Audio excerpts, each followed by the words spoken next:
Hello दोस्त।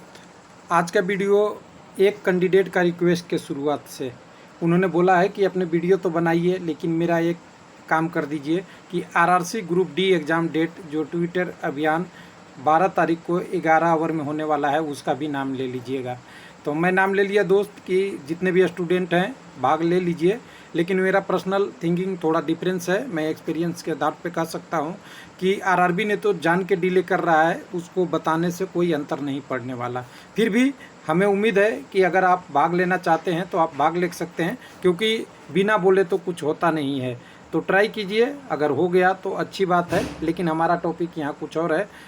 तो मेरा यहाँ वीडियो का टॉपिक है रेलवे एग्ज़ाम सिलेबस, जिसमें हम कवर कर रहे थे आपका environmental issue concern for India and world, जिसमें हमने 2 वीडियो ऑलरेडी बना रखा है। ये पार्ट हमारा 3 है कह सकते हैं, लेकिन यहाँ पे प्रश्न के रूप में पार्ट नंबर 2 है। तो पहले वीडियो में हमने 27 नंबर प्रश्न तक बात किया था, यहाँ 28 से 54 तक बात करेंगे।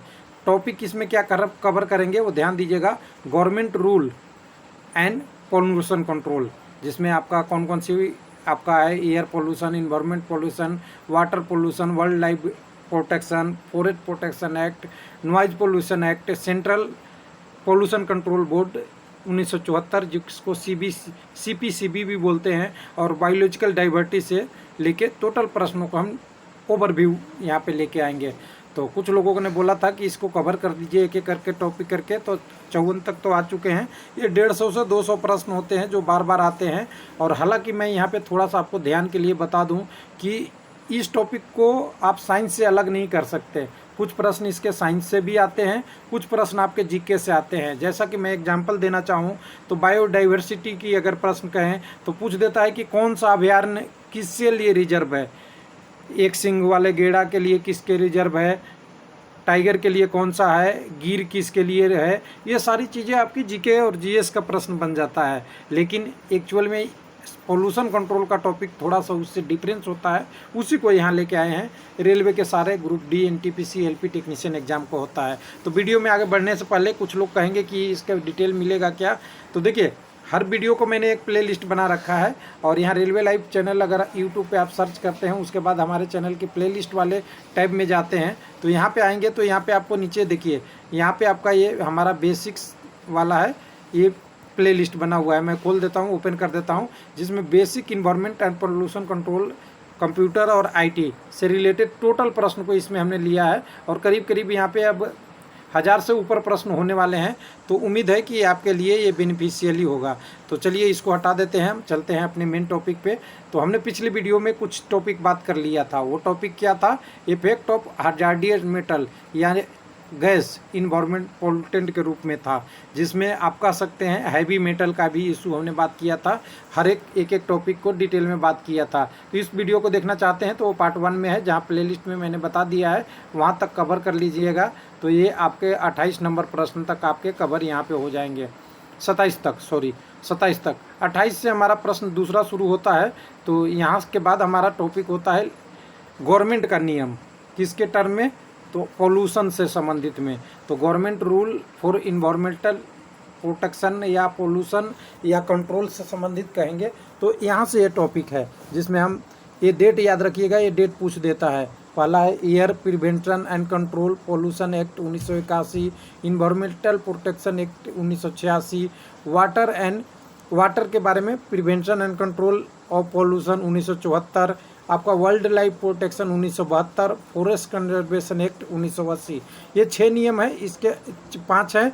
उसके बाद बायोडाइवर्सिटी वाला बात करेंगे, सीबी की भी बात करेंगे, और ये नॉइज पोल्यूशन वाले एक टॉपिक को भी बात कर लेंगे। इतने टॉपिक को यहाँ हम इस वीडियो में कवर करने वाले हैं और इसके प्रश्न को लेके आए हैं। डिटेल में हम ज़्यादा नहीं जानेंगे।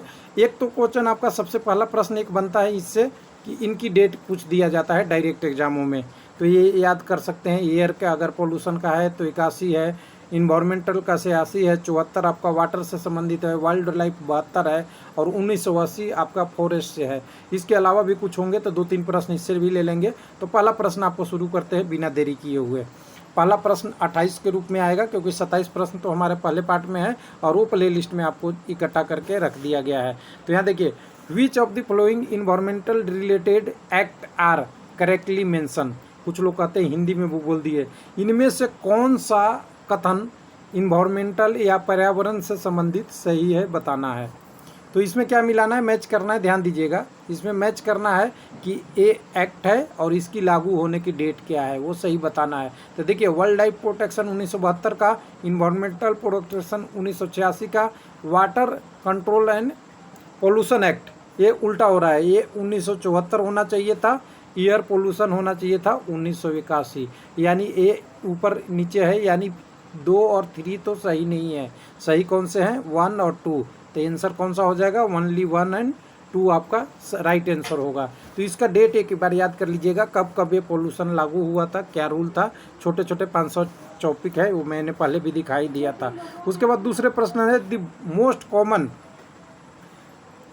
Human activity leading to the extinction is wildlife is, कौन सा है। तो सीधी सी बात करते हैं, देखिए pollution of wild life is, ये तो है ही है। Hunting of valuable wild life product, introduction of alien species. लेकिन सबसे बड़ा इंपॉर्टेंट टॉपिक है वो डी, आप ध्यान से देखेंगे तो डी में आप देखिएगा क्या है इसमें, alteration and destruction of natural habitat, human द्वारा उसके प्राकृतिक आवास को विघटन करना। उदाहरण आप देखेंगे होंगे, अगर पक्षियाँ पेड़ पे रहती है, अगर पेड़ कटती है तो उनका निवास क्या होता है, ख़त्म होती है। इसी तरह सभी के लिए है, जहाँ जो जल के जंतु हैं उनके लिए भी वही खतरा है। समुद्र में अगर कोई ज़्यादा हलचल होती है तो वहाँ के लिए भी होती है। इसी तरह जितने भी एरिया हैं वर्ल्ड लाइफ में, उतना ही इकोसिस्टम बर्बाद होता है, यानी प्राकृतिक आवास खतरे में करते हैं, यानी ह्यूमन एक्टिविटी द्वारा किया जाता है, जिसके कारण से एक खतरा पैदा होता है। ये ध्यान दीजिएगा, ये सब टॉपिक है। और एक चीज़ मैं थोड़ा ध्यान देने के लिए आपको थोड़ा सा और कहूँगा कि जितने भी आपके ये टॉपिक है ना, इसको थोड़े से ध्यान से प्रश्न पढ़ने की ज़रूरत पड़ती है। थोड़ी थोड़ी छोटी चीज़ें ना सारी प्रश्न का आंसर आपको याद दिला देगा, इसलिए इसको थोड़े से ऑप्शन को भी ध्यान से पढ़ें जब एग्ज़ाम करने जाएं। उसके बाद 30 नंबर में है आपका, विच of the flowing mainly responsible for the extinction of world life. Mainly यहाँ पूछ रहा है, ध्यान दीजिएगा। तो हमें पहले में कहे थे कि सब कुछ सही है, pollution of air and water ये भी जिम्मेवार है ख़त्म होने के लिए, बिल्कुल है। डिस्ट्रक्शन ऑफ हैबिटेट ये भी है, और हंटिंग ऑफ फ्लैश ये भी है। यानी यहाँ क्या कह सकते हैं, ऑल ऑफ दी एबव है। लेकिन पहले वाले प्रश्न में देखिएगा, सेम प्रश्न का आंसर कैसे चेंज हुआ था दूसरे इसमें इसलिए चेंज हो गया था कि पूछा था मोस्ट कॉमन, सबसे कॉमन कौन सा है, तो ये कॉमन चीज़ है। तो ये चीज़ों को आपको ध्यान देना है प्रश्न को करते वक्त। उसके बाद 31 नंबर प्रश्न में आएंगे, विच of the following is not true about ozone. ये तो सब लोग जानते हैं, ज़्यादा नहीं है। इन एयर पोल्यूशन से रिलेटेड इसका प्रश्न में आता है कि इनमें से कौन सा सही नहीं है, वो बताना है आपको। तो देखिएगा, ओजोन कवरेज अंडर मोनेस्ट्रियल प्रोटोकॉल ये सही आंसर है। यहाँ पूछ रहा है कि सही नहीं है, गलत को बताना है। तो ध्यान दीजिएगा, जब ओजोन के बारे में हम मोनेस्ट्रियल इसमें बात ही कर लेंगे, मोनेस्ट्रियल प्रोटोकॉल में, तो क्योटो में तो आपको इसके बारे में नहीं बात करेंगे, ग्लोबल वार्मिंग के बारे में बात करेंगे। तो ध्यान दीजिएगा, प्रश्न कितना है, इधर से इधर चेंज हो गया, तो एक आंसर यहाँ पे राइट हमारा मिल गया बी।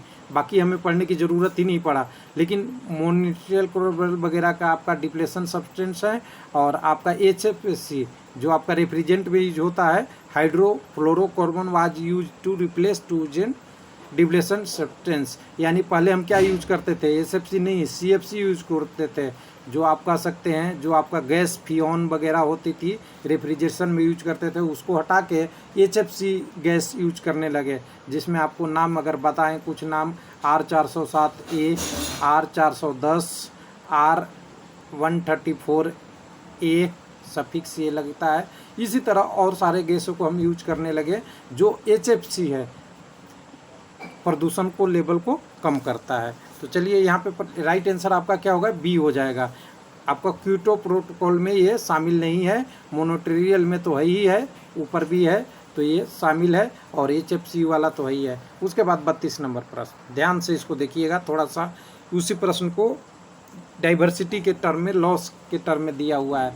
यहाँ पे आप देखें थोड़ा प्रश्न को, विच ऑफ द फ्लोइंग, देखिएगा, which of the following is are not a cause of biodiversity loss, biodiversity के ख़त्म होने में इनमें से कौन से कारण नहीं है। हिंदी में मैं बोल दे रहा हूँ, आप समझ लीजिएगा। देखिएगा, सबसे पहले कह रहा है, यहाँ पे आप एक एक करके आप देखेंगे तो यहाँ पे देखिए हैबिटेट लॉस एंड फ्रेगमेंटेशन है,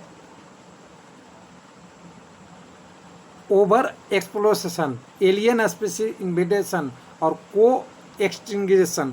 यानी अगर कुल मिला के कहें तो ये सारा कारण है जो बायोडाइवर्सिटी को लॉस में करता है, नहीं करता है, करता है, इसको देख लीजिएगा।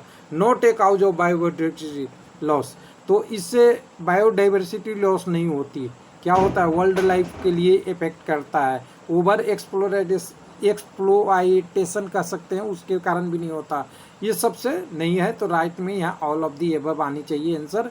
और इस क्वेश्चन को थोड़ा सा अगर कभी देखेंगे तो कई जगह मैंने देखा है नोट के जगह पे ये हटाया हुआ मिलता है, तो वहाँ भी आंसर यही मिलता है।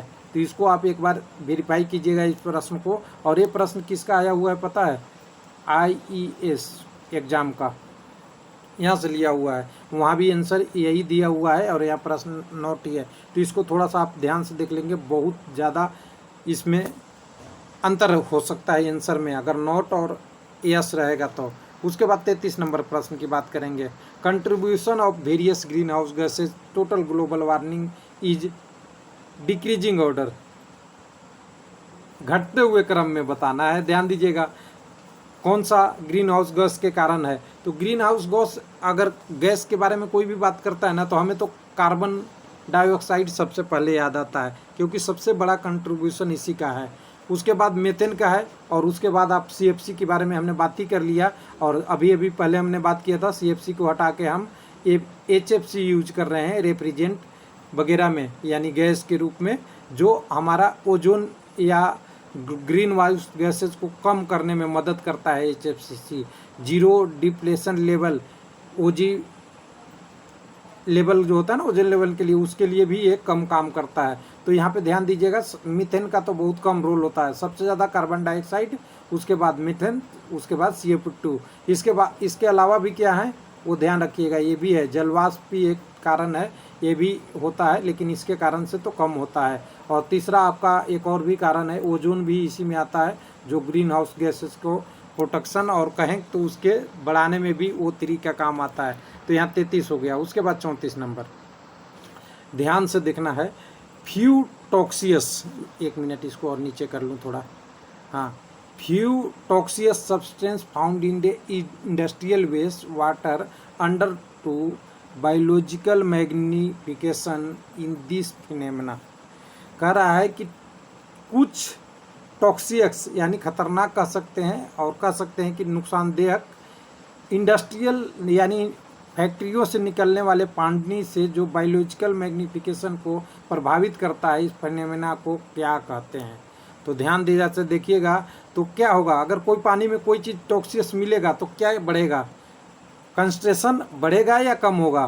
तो यहाँ से तो दिख रहा है कॉन्सेंट्रेशन इंक्रीज होना चाहिए, डिक्रीज वाला तो ऑप्शन आएगा ही नहीं, तो रिमेन सेम रहेगा तभी नहीं होगा, और फर्स्ट डिक्रीज देन इंक्रीज का तो ऑप्शन ही नहीं बनता है। तो ऑप्शन तो एक ही है, प्रश्न को आप आंसर देख के ही बढ़ लेंगे कि अगर किसी में पोल्यूशन हो रहा है तो क्या होगा, टॉक्सियस सब्सटेंस इंक्रीज करेगा, बढ़ेगा, तब उसको मूव अप, ए पिरामिड ऊपर की तरफ जाएंगे तो और बढ़ते हुए जाएगा। अगर पिरामिड में जाएंगे किसके, तो बायोलॉजिकल मैग्निफिकेशन के ऊपर की तरफ बढ़ते जाएगा। सिंपल सी बात है, प्रश्न का आंसर ये है, इसमें आपको कंफ्यूजन में नहीं रहना है। चलिए, ये प्रश्न हो गया। अब अगले प्रश्न में चलते हैं। अगला प्रश्न हमारे पास है प्लांक्टोनिक, हाँ, कह रहा है कि फिनोमेना इज, एक मिनट इसको मैं डिलीट कर लूँ, phenomena is excessive growth of plank in river bodies caused to, बढ़ने के कारण, प्लांक्टोनिक का पानी में बढ़ने का कारण क्या है। तो कह सकते हैं हम स्वस्थ कैसे रहते हैं, जब खाना पूरा भरपूर मिले, सेहत अच्छी रहती है। उसी तरह कोई प्लांट ग्रोथ कब होगा, जब उसके लिए क्या मिलेगा। तो समझ सकते हैं उसके लिए क्या चाहिए, न्यूट्रिएंट चाहिए जो कह सकते हैं कि उसकी भोजन के रूप में जो न्यूट्रिएंट है वो ज़्यादा होना चाहिए, वो अमाउंट कहाँ मिल जाएगा? तो हमें 1 मिनट मिल जाए, इसके प्रश्न के ऑप्शन में देखेंगे तो बी में मिल जाएगा। तो देखिए, presence of large amount of nutrient in water, अगर जितना वाटर में न्यूट्रिएंट रहेगा उतना ही प्लांक्टोनिक या और भी प्लांट जितने होते हैं सबका ग्रोथ होता है। एग्जाम्पल में कई बार साइंस में आप पूछते होंगे कि कोई सा भोपाल का एक झील है, उसमें जलकुंभी इतना बड़ विकसित हो गया कि उसको मृत बना दिया। ये किस कारण से? ये सारा उनके आदर्श मिल गया माहौल, जिसके कारण से उसका बढ़ोतरी इतना हो गया कि उसमें पानी की लेवल दिखने नहीं लगा। प्रश्न सीधा था। चलिए अगले प्रश्न में 35 के बाद 36 नंबर में चलेंगे। Which of the following statement is correct about two national park? ध्यान दीजिएगा, 3 चीज़ों की यहाँ बात करेंगे एक के बाद। नेशनल पार्क, सेंचुरी और बायोडाइवर्सिटी। ये आपके रूल के आप में आती है, जितने भी गवर्नमेंट ने बनाए हैं उसके रूल के तहत इसको डिफाइंड किया गया है। और नेशनल पार्क, जू वगैरह जो भी है, ये सब आपके पार्ट हैं इन्वायरमेंटल प्रोटेक्शन या उसको बचाने के लिए। तो देखिए ध्यान दीजिएगा कौन सा स्टेटमेंट सही होगा। तो यहाँ पे देखिए 4 स्टेटमेंट में सबसे बेटर ऑप्शन आपको चुनना है। तो देखिए नेशनल पार्क ऐसा जगह होता है जहाँ पे हमें सबसे पहले तो कोई भी पार्क अगर होता है किसी भी जानवर या किसी के लिए भी कहें तो क्या करते हैं, इसको रिजर्व कर देते हैं। एरिया को क्या करते हैं, रिजर्व करते हैं। तो एरिया रिजर्व हो गया। उसके बाद क्या क्या वहाँ होनी चाहिए? तो natural vegetation, wild life and natural beauty को बरकरार रखते हुए कुछ एरिया को रिस्ट्रिक्ट कर देना ही नेशनल पार्क कहलाता है।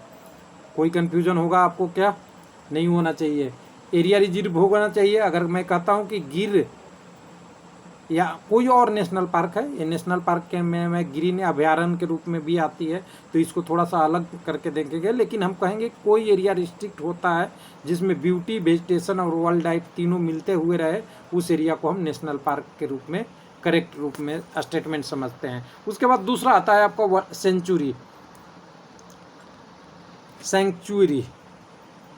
तो सेंचुरी के लिए क्या होगा, यहाँ पे आपको ध्यान देना है। तो वाइल्ड लाइफ वाला तो होगा नहीं, मैं इसको सबसे पहले काट दूं, क्योंकि हमने अभी पढ़ा था कि जो एरिया रिजर्व होता है वेजिटेशन और वाइल्ड लाइफ के लिए, ये तो हमारे लिए नेशनल पार्क का है।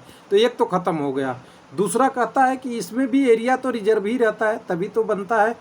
तो area reserve mean to preservation and development of endangered species, जिनका लुप्त होती हुई प्रजातियों को बचाने के लिए जो एरिया रिजर्व की जाती है उसे बोलते हैं सेंचुरी।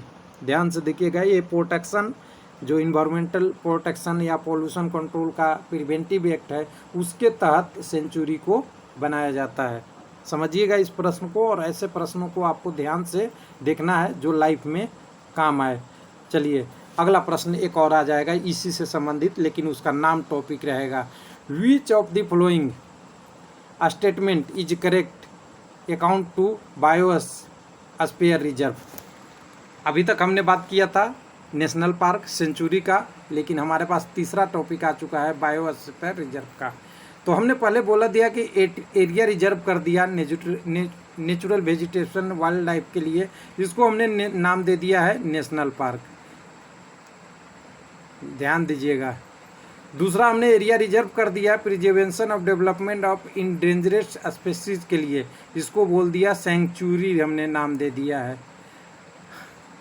अब बायोस्फीयर के लिए तो जगह ही नहीं बनता, तो हम कहेंगे कि ये सारी चीज़ें multiple protected area to preserve genetic diversity in representative ecosystem, national park और सेंचुरी सबको मिला देंगे तो क्या बनेगा, बायोडाइवर्सिटी बनेगा। अब पूछा जाता है कि अगर कोई एक्टिविटी के आधार से, ध्यान से देखिएगा इसी प्रश्न को बोलता हूँ, एक्टिविटी के आधार पे कोई क्षेत्र को डिफाइन करना है लार्ज से स्मॉल में, तो क्या लिखिएगा आप? सबसे पहले बायोडाइवर्सिटी लिखेंगे, जिसमें सब कुछ शामिल हो जाता है। क्या हो जाता है?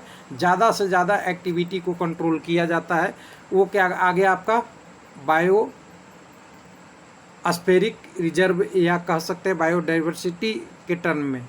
उससे कम अगर होता है तो वो सेंचुरी में आता है, और उससे बड़ा हो जाता है तो नेशनल पार्क के रूप में आ जाता है। तो ये चीज़ ध्यान रखिएगा। अब उसके बाद 39 नंबर प्रश्न की बात करते हैं। तो 39 नंबर 39 में आपका when was the Indian board for world life constituted. अभी हम बात कर रहे थे ना, वर्ल्ड लाइफ को हमने बचाना है, कंट्रोल करना है, प्रिवेंशन करना है, तो इसके लिए रूल कब आया था? तो भारत सरकार ने देखा कि बहुत सी प्रजातियां लुप्त हो रही है, तो इसको 1952 में ही ला दिया गया था। ध्यान दीजिएगा, इसका जो अभी वर्तमान में इसका रूप बदला हुआ मिलेगा, अभी नहीं मिलेगा, तो इसका नाम बदला हुआ मिलेगा, तो इसलिए इस प्रश्न पूछ देता है। तो इसी को हम 40 नंबर में इसी प्रश्न को बदला हुआ लूप रहते हैं। When was the national board of world life constituted, कब इसको बनाया गया था? लेकिन इसको ध्यान दीजिएगा, ये Indian board of world life को हटाकर रिप्लेस करके बनाया गया है। तो ध्यान दीजिएगा, 1952 में वो बना था, उसके बाद ही बना है, और ये 2003 से लागू हुआ था। इसका एक्ट 2002 में आया था। ध्यान दीजिएगा, 2002 में national board for world life. तो अभी 2003 में ये बना है। ये भी एक प्रश्न कई बार पूछ चुका है। अगले प्रश्न में चलेंगे। तो अगला प्रश्न हमारे पास है, which of the following is a great achievement of Chipko आंदोलन। तो अभी चिपको के सुंदरलाल बहुगुणा जी इसी मंथ या पिछले मंथ में ही 2021 में स्वर्गवास हो गया, निधन हो गया उनका। लेकिन उनका अचीवमेंट नहीं पूछ रहा है, चिपको मूवमेंट में उनका योगदान था, लेकिन उसमें क्या सबसे बड़ा अचीवमेंट हुआ उसके बारे में पूछा जा रहा है। तो ध्यान दीजिएगा, यहाँ 4 प्रश्न है, चारों सही है, लेकिन सबसे ज़्यादा सही को बताना है। तो देखिए, मोर ट्री इन प्लांटेड, तो इन्होंने तो ट्री को काटने से रोका था।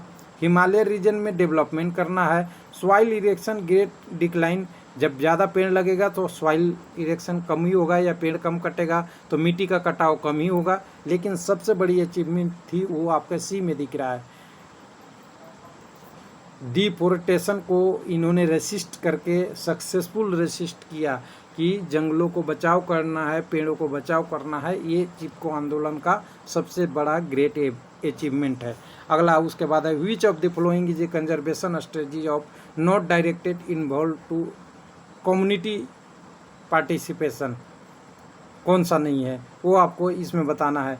तो यहाँ पे देखिए, सीधी सी बात है, हम कह सकते हैं कि सीधी सी बात है, नहीं पार्ट कंजर्वेशन में नहीं आता है, तो ये डायरेक्टली नहीं है। तो ये क्या है, वर्ल्ड लाइफ सेंचुरी क्या कर रहा है, ये which is following conservation strategy is not directly involve for community participation, बिल्कुल सही रेस्ट है।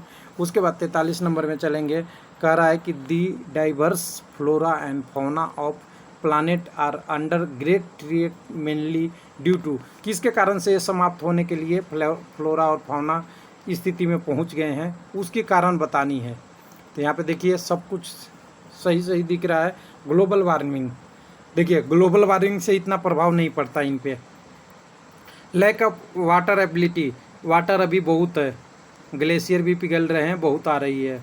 उसके बाद है इंक्रीजिंग पोल्यूशन, पोल्यूशन में तो इनका कोई अंतर ज़्यादा पड़ता नहीं है। तो सबसे ज़्यादा अंतर इनसे किनसे पड़ रहा है, intensivity of our environmental issue change हो रहा है, जिसके कारण से इनके लिए दिक्कत हो रही है। तो ये आपका राइट आंसर यहाँ पे क्या है, सी आपका बिल्कुल राइट आंसर है। चलिए अगले प्रश्न में चलते हैं। अगला प्रश्न हमारे पास है 44 नंबर। कह रहा है कि the species are not found after search of known or likely area where is many occur are known. तो क्या बोलते हैं, कोई जगह पे हम जाते हैं, वहाँ पे पहले कुछ जंतु पाए जाते थे, अब नहीं मिल रहे हैं, किस कारण से है? तो इसको कौन सा प्रकार में देंगे? तो एक्सटिंक्ट स्पेसीज के नाम दे सकते हैं। बिल्कुल आपका राइट आंसर सी होगा। पहले यहाँ पे पाए जाते थे, जैसे एक उदाहरण आपका गीध का है, कई जगहों पे मिलते थे, आजकल नहीं मिल रहे हैं। वो कौन से प्रजाति में हो गए हैं, एक्सटिंक्ट प्रजाति में। इस तरह से और भी हो सकते हैं, हर एरिया में अलग अलग। उसके बाद आपका 45 number, if we are uncover half of the tree of forest, अगर आपने जंगलों को काट के आधा कर दिया। उसके बाद covering the earth, what is crisis is produced by most of first, अगर जंगल को आधा कर दिया तो पहला क्राइसिस या कह सकते हैं कि खतरा क्या दिखेगा। तो कह रहा है कि सम स्पेसीज विल बी एक्सटिंक्टेड। अभी बोले थे ना कि कुछ जानवर नहीं दिखते उस स्थान पे, ये दिखेगा। Population and ecological imbalance will rise up. Energy crisis of rest of forest maintain imbalance. कौन सा सही होगा? तो सबसे पहला कंडीशन देखिए, सारा कंडीशन तो होगा, ऑल ऑफ दी एबव होगा, लेकिन सबसे पहले क्या दिखेगा? तो हमने सबसे पहले ऊपर बात किया था कि अगर कोई सिस्टम में थोड़ा भी चेंज होता है, मैं अगर बता दूं थोड़ी सी कि यहाँ पे एक जल का स्रोत है, इसमें कुछ मछलियाँ हैं, ये समुद्र से मिलता है ये जल, और समुद्र यहाँ से अगर 2 किलोमीटर दूर है, यहाँ मेन सी, ध्यान दीजिएगा। अगर इसमें से पानी कम होता है तो क्या होगा? यहाँ की मछलियाँ उतर के समुद्र की ओर जाने लगेगी, चाहे जितना सक्सेस होगा रास्ता तो बनाएगी, सिंपल सी बात है। तो क्या होगा? यहाँ जो पहले मछलियाँ रहती थी वो समुद्र के अंदर चली जाएगी, यानी वहाँ से क्या कर जाएंगे? एक्सटिंक्टेड हो जाएंगे। तो सम स्पेसीज वहाँ से भागने लगेंगे पहले, या कहीं और जाने लगेंगे। अगर कहीं नहीं जा पाएंगे तो वो समाप्त होंगे सबसे पहले, उसके बाद सारी चीज़ें बाद में आएगी। समझिएगा, इसी को कहते हैं इन्वायरमेंटल इशू से संबंधित प्रश्न को थोड़ा सा लॉजिक लगा के आपको पढ़ना है। उसके बाद आपको 45 नंबर के बाद हमारा 2-3 प्रश्न किससे आएगा अगला? तो नॉइज पोल्यूशन एक बहुत प्रश्न आता है, इसके बारे में साइलेंट जोन वगैरह वगैरह। और सीपीसी कंट्रोल बोर्ड 1974, यानी 1974 का जो सीपीसी कंट्रोल बोर्ड था उसी में नॉइज पोल्यूशन एक पार्ट है, जिसको 2020 में लागू किया गया था। दोनों को अलग नहीं करके देखेंगे, दोनों को एक ही में करके देखेंगे, लेकिन इसके बारे में डेट याद कर लीजिएगा। सीपीसीपी के बारे में पूछेगा तो 1974, और noise pollution and control regulation and control rule 2020 में। और सीपीसीपी में ही आपका अभी हमने पढ़ा था एयर पोल्यूशन के संबंधित और वाटर पोल्यूशन प्रिवेंशन, वो भी सब सीपीसी के साथ ही कॉम्बाइंड होकर चलते हैं। तो देखिए, हम 3-4 चीज़ों के बारे में हमने हर बार पूछा जाता है, इसको मैं प्रश्न में नहीं लेके ओवरव्यू ले लिया हूँ कि एम्बिएंट कंडीशन में हमारी नॉइज लेवल क्या होनी चाहिए, दिन में कितना, रात में कितना। ये बहुत इंपॉर्टेंट है, इस टॉपिक को आप ध्यान से देखेंगे। तो 4 कैटेगरी अलग अलग है, ये चारों कैटेगरी को आपको याद रखना होता है। Industrial area, commercial area, residential area और साइलेंस जोन। साइलेंस जोन वो जहाँ पे कुछ एक्टिविटी अलाउ नहीं है। रेजिडेंशियल लेवल एरिया ये वो जहाँ पे आपकी घरें होती है। कॉमर्शियल एरिया वो जहाँ पे बाज़ार होती है। और इंडस्ट्रियल एरिया वो जहाँ पे सामान बनता है, मैन्युफैक्चरिंग एरिया। समझ गए होंगे, चारों के लिए लिमिट है। लेकिन इसको मैं याद करने के लिए तरीका बता दूँ एक बार, आप कभी भी याद करिएगा ना, अगर ऑप्शन से पकड़ना है SRCI, सबसे कम जिसमें होता है वो साइलेंस जोन है, उसके बाद रेजिडेंशियल एरिया में, फिर आपकी कॉमर्शियल में और फिर इंडस्ट्रियल में। ये नॉइज इंक्रीज के टर्म में है। किसके टर्म में है? इंक्रीज के टर्म में। साइलेंस तो आप लोग याद ही रखते होंगे ना कि साइलेंस मतलब चुप नहीं बोलना है। रेजिडेंशियल समझते हैं कि आपको सोना है। कॉमर्शियल जहाँ पे हमें नहीं सब लोग जाएंगे। और इंडस्ट्रियल जहाँ पे बड़ी बड़ी मशीनें चलेगी तो साउंड लेवल क्या होगा? बड़ा होगा। तो ध्यान दीजिएगा, दिन में 50 से लेके शुरू होता है और 75 तक अलाउ है, ये आपकी नॉर्मल है। उसी तरह नाइट में ये सब भी में 5-5 कम हो जाते हैं, याद करने की ज़रूरत नहीं है। यहाँ पे आप कॉमर्शियल में देखिएगा 10 कम हो रहा है, यहाँ पे रेजिडेंशियल में आपका 10, यहाँ पे 10 और इंडस्ट्रियल में 5, यानी सबसे ऊपर में 5 इंडस्ट्रियल में, क्योंकि इंडस्ट्री दिन और रात दोनों चलती है। और बाकी जगहों पे 10 कम होती है डे और नाइट में। और इसको किस में नापते हैं? तो डीबी में। याद रखिएगा, ये यूनिट इसका डेसिबल है, तो ये आप ध्यान में रखेंगे, हमेशा ये पूछ न दे। और ये साइंस का प्रश्न बन जाएगा कि किस में मापते हैं, डेसिबल में कितना होना चाहिए, पोल्यूशन कंट्रोल का पार्ट है। उसके बाद इसमें देखिए 2-3 प्रश्न पूछा है, उसको देख लेते हैं जल्दी से।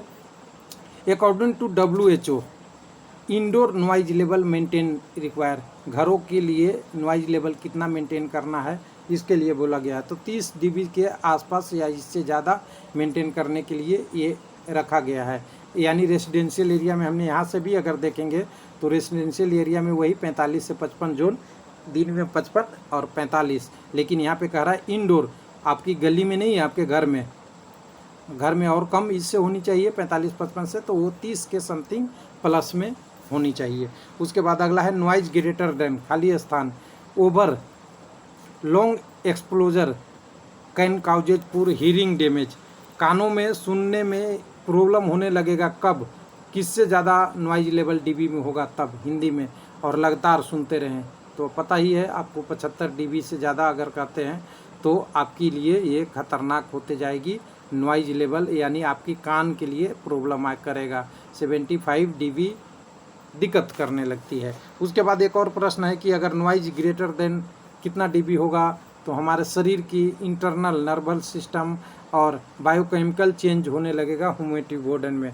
तो ये ध्यान रखिएगा 120 डीबी ये भी है। और कई बार प्रश्न पूछ देता है जेट से कितना साउंड निकलता है, तेज पटाखे होते हैं तो कितनी आवाज़ निकलता है, ये सब इसी लेवल में आते हैं 120 से 130 से 40 डीबी में। तो ये वाला प्रश्न भी कई बार पूछ देता है, तो इसको भी आप ध्यान रखेंगे। उसके बाद 49 नंबर है what should be done A control of noise pollution. Noise pollution यानी ध्वनि प्रदूषण को कम करने के लिए क्या कर सकते हैं। तो यहाँ देखिए बहुत सारी चीज़ें लिखा हुआ है। पहले कह रहा है आपने भी तो क्या अपने मोटरसाइकिल का साइलेंसर खोल दिया है, तो नहीं, ऑटोमोबाइल के साइलेंसर लगा के रखना है जिससे साउंड कम निकले। लाउड स्पीकर और म्यूजिक प्लेयर को रिस्ट्रिक्ट करना है, दिन में बजा रहे हैं कोई बात नहीं है, साउंड धीरे करके बजा रहे हैं कोई दिक्कत नहीं है, ज़्यादा तेज़ नहीं बजा सकते और रात में नहीं बजा सकते, ये नॉइज पोल्यूशन के कारण में आते हैं। फिर आपका ट्री लगाना है रोड के साथ साथ में, जितने रोड जा रहे हैं उसके साथ साथ ट्री लगाएंगे तो गाड़ियों से जो आवाज़ निकलेगी वो टकरा के वहीं ख़त्म हो जाएगी, रेजिडेंशियल एरिया और दूर तक नहीं जाएगी, इसलिए उसको भी ज़रूरी है। तो राइट आंसर क्या होगा आपका, ऑल ऑफ दी एबव ज़रूरी है नॉइज कंट्रोल के लिए। उसके बाद आपका रहा है loud noise is over long period can be cause. तो अभी हमने कहा था, सुना था कि 75 डीबी से ज़्यादा होगा तो हीरिंग डैमेज हो जाएगा, और 120 वगैरह से और ज़्यादा होगा तो हाई ब्लड प्रेशर भी हो सकता है, नर्वस ब्रेकडाउन भी हो सकता है। यानी अगर यहाँ कहें सिंपल सी बातों में, तो अगर ऐसा होता है लॉन्ग टाइम तक हमें नॉइज मिलते रहा तो हमारे लिए ऑल ऑफ दी एबव हो जाएगा प्रॉब्लम। उसके बाद 51 की बात कर रहा है कि मैन मेड नॉइज काउजेज, आदमियों द्वारा बनाया हुआ नॉइज कौन सा है, इसमें से एग्जाम्पल बताना है। और ये प्रश्न कई बार बदल देते हैं, ऑप्शन बदल जाएगा, लेकिन ध्यान देना है कि आदमी मतलब मैन मेड नॉइज मतलब हमसे बनाया गया, क्रिएट किया गया। कहीं लाउड स्पीकर दे दिया तो लाउड स्पीकर तो हम ही बनाते हैं, हम ही बजाते हैं। 2% नॉर्मल टार्क, अगर दो बत्ती आपस में बात कर रहे हैं तो इसकी नॉइज लेवल डीबी 20 से 40 डीबी होती है, तो इसको खतरनाक नहीं मानते, नॉर्मल मानते हैं। तो ये भी मैन मेड नॉइज नहीं है। डिस्टेंट स्टार्ट, तारों से भी नॉइज होता तो इसमें ह्यूमन का कोई रोल नहीं है। लाइटनिंग डिस्चार्ज, जो आपकी तड़ित गिरता है, बिजली गिरती है, उसमें ध्वनि होती है, उससे हमारा कोई मैन मेड रिलेशन नहीं है, वो प्राकृतिक घटना है। तो क्या कर रहे हैं, arc discharge in electrical machine, ये हम पैदा करते हैं, ये हमारा मैन मेड नॉइज के एग्जाम्पल है। और हम ध्वनि में कितने सुनते हैं, 20 से 20 किलो हर्ट्ज तक की तरंगे हमारे कानें सुन सकती है। ये भी एक बार पूछ सकता है, लेकिन ये साइंस का प्रश्न आ जाता है, ये आपका पॉल्यूशन कंट्रोल के पार्ट में नहीं आता। उसके बाद 2-3 प्रश्न और है, जल्दी जल्दी ख़त्म करते हैं इसको, जो बायोडाइवर्सिटी एक्ट से है। तो बायोडाइवर्सिटी एक्ट कब का है, तो ये 2002 का है, इसको भी आप ध्यान रखेंगे। इसमें एक प्रश्न पूछा गया था कई बार कि मैप प्रोग्राम क्या स्टैंड करता है, इसका मतलब क्या है। तो यहाँ पे देखिएगा, मैन एंड बायोस्फीयर को मैप बोलते हैं, मैप, यहाँ पे ध्यान देना है, मैन और बायोस्फीयर मैप को डिनोट करते हैं। उसके बाद 53 नंबर प्रश्न में देखेंगे द इम्पोर्टेंट रीजन, यहाँ से देखिएगा the most important reason for decrease biodiversities, क्यों ऐसा हो रहा है। तो ये इसमें देखिए सभी है, लेकिन सबसे ज़्यादा है डिस्ट्रक्शन ऑफ नेचुरल हैबिटेट, हमने पहले भी बात किया था, इसके साथ साथ एक और ऑप्शन लगा हुआ था। सबसे बड़ा कारण यही है बायोडाइवर्सिटी को डिक्रीज होने के कारण है कि हम प्राकृतिक आवास को कम कर रहे हैं किसी न किसी कारण से। और 54 नंबर और इस वीडियो का लास्ट प्रश्न है, जिसमें रेड डाटा बुक कौन सा डाटा को रखता है। तो यहाँ पे देखिएगा all plant species, vulnerable animal, threatened species और रेयर स्पीसीज। तो यहाँ पे आप क्या रखिएगा, तो आपको तो पता ही होगा, जो खतरे में है उसी को रखेंगे इसमें। तो यहाँ पे थ्रेटन्ड स्पीसीज है, तो रेड डाटा बुक इसको मेंटेन करता है। तो यहाँ पे ये वीडियो होता है एंड, और कल आप याद रखिएगा, आपका अपना कर्म है, करिए, अच्छी बात है, सफलता मिलेगी। हमारा ऐसा शुभकामना है। और इसमें अब 2-3 चीज़ों की बात करेंगे थोड़ा सा आगे वीडियो में। अगले वीडियो में national green tribunal act 2010 NAP के बारे में बात करेंगे, NAMP national air quality monitoring programme. उसके बाद इन्वायरमेंटल परफॉर्मेंस इंडेक्स बाकी है, ग्रीन हाउस गैसेस से बाकी है। उसके बाद व्हीकल से एमिशन होने वाले गैसों के बारे में बाकी है। उसके बाद क्योटो और मॉन्ट्रियल प्रोटोकॉल को डिटेल में थोड़ी जानेंगे, 2-4 वीडियो करेंगे। ये इंटरनेशनल ट्रीटी के बारे में है, एशियन ब्राउन क्लाउड है, यूएनईपी है, बीओडी-सीएडी है और एनर्जी से रिलेटेड है और बायोटॉयलेट वगैरह। तो अभी 3-4 वीडियो बन जाएगा। तो यहाँ पे टॉपिक नंबर 2 समाप्त होता है, जिसके बारे में हमने अभी तक बात किया। जो प्रश्न सारा इस प्रकार से है और इस टॉपिक को हम यहाँ पे government rule for environmental protection and control के बारे में है। तो इतना ही रखते हैं। हालांकि ये टॉपिक बहुत बड़ा है, इसमें हज़ारों प्रश्न आ सकते हैं, लेकिन मोटा मोटी जो प्रश्न अभी आए हुए हैं गवर्नमेंट रूल से, उसको मैंने यहाँ पे लेके आया हूँ। Thank you. इसको वीडियो को एंड करते हैं। तो लगे रहिए अपने काम में, सबकी अपनी अपनी काम है। एक स्टूडेंट का काम तो पढ़ना है, बाकी और भी एक्टिविटी कर सकते हैं तो ज़रूर कीजिए। जैसा कि आप कल करने वाले हैं वो आपकी पसंद। थैंक यू, धन्यवाद।